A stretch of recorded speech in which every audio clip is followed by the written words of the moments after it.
کہو کہ ہم اللہ پر ایمان لائے اور جو کتاب ہم پر نازل ہوئی اور جو صحیفے ابراہیم اور اسماعیل اور اسحاق اور یعقوب اور ان کی اولاد پر اترے، اور جو کتابیں موسیٰ اور عیسیٰ اور دوسرے انبیاء کو پروردگار کی طرف سے ملیں، سب پر ایمان لائے۔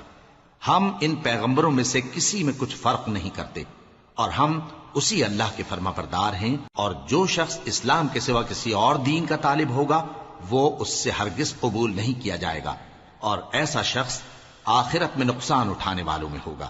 اللہ ایسے لوگوں کو کیوں کر ہدایت دے جو ایمان لانے کے بعد کافر ہو گئے اور پہلے اس بات کی گواہی دے چکے کہ یہ پیغمبر برحق ہے اور ان کے پاس دلائل بھی آ گئے، اور اللہ بے انصافوں کو ہدایت نہیں دیتا۔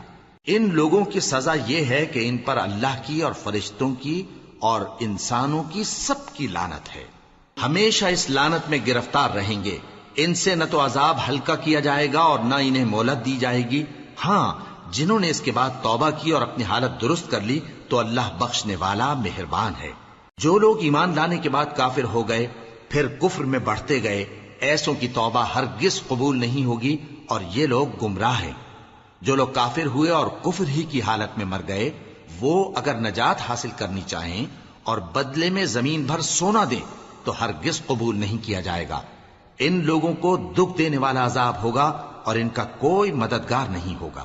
مومنو، جب تک تم ان چیزوں میں سے جو تمہیں عزیز ہیں اللہ کی راہ میں خرچ نہ کرو گے، کبھی نیکی حاصل نہ کر سکو گے، اور جو چیز تم خرچ کرو گے اللہ اس کو جانتا ہے۔